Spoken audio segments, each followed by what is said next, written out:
have read this book. In case you didn't know, I wrote a book. I published this on February 23rd, and it actually became an Amazon bestseller on March 17th. So it's done pretty well. But this book only exists because of TGIF. I came here to overcome my fear of public speaking, but all of my speeches kind of seem to steer me towards this book. So one day I'm going to come in here and do some talk that has nothing to do with fitness and blow all your minds. That won't be today.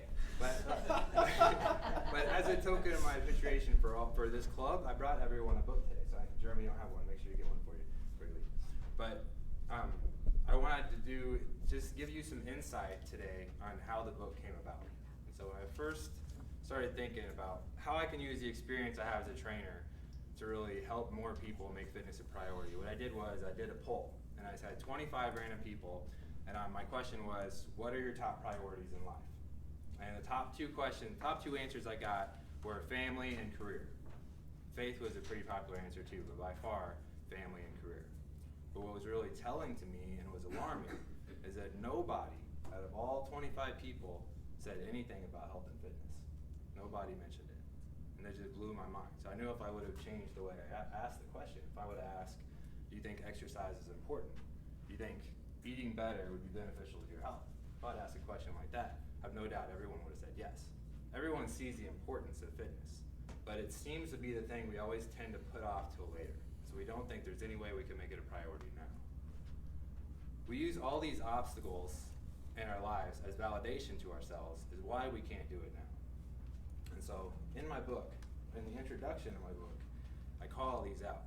So I thought what would be fun today is what I'm going to do is as I go through all these obstacles I've heard of what people use as excuses or why they can't make fitness a priority right now, when you hear the one that you said, just stand up and own it today.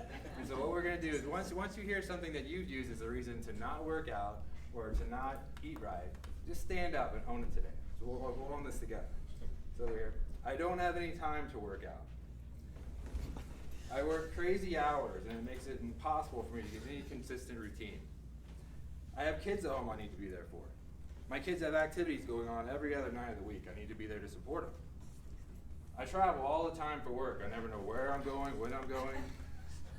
My job is so stressful I don't have any energy left to work out when I get home. There are so many scams in the health and fitness industry. How do I even know who to listen to? It's too expensive to eat healthy these days. It's much easier to eat what's convenient. I don't have a gym nearby to go to. If I did have a gym nearby to go to, I wouldn't know what to do when I got there.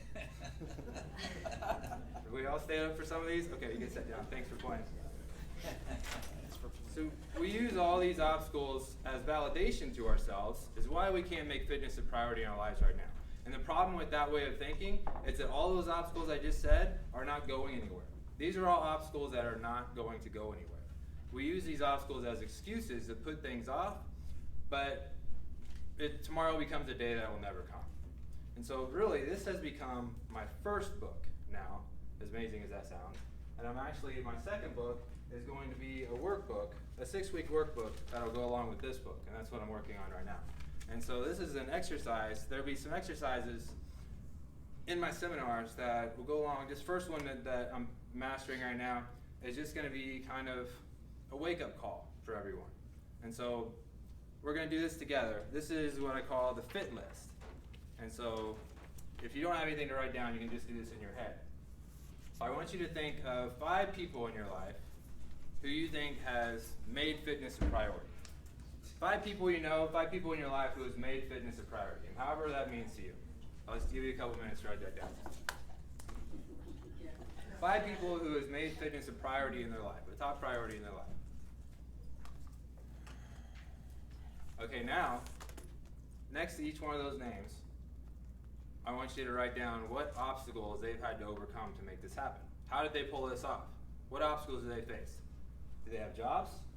Do they travel for work? Do they work long, crazy hours? Do they have kids at home?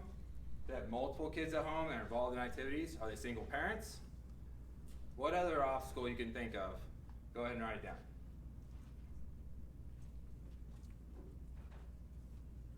Now the third part of this is the wake-up call part. I want you to look at these names of people who have made fitness a priority in their life. Look at the obstacles that they have to overcome. Do they face less obstacles than you? Do they face the same amount of obstacles? Do you have more obstacles than them? See, everyone uses these obstacles as the reasons to put it off, but you have the same obstacles with your family, with your career, but you've still made them a priority. And you can make fitness a priority in your life too, if you just make the decision to do it. So I want to end, as an exercise you can think more when you get home, I just want to end with the quote that I put in the introduction today that I think is really good. The difference between who you are and who you want to be is what you do. So it's time to start thinking about what you are doing. Thank you.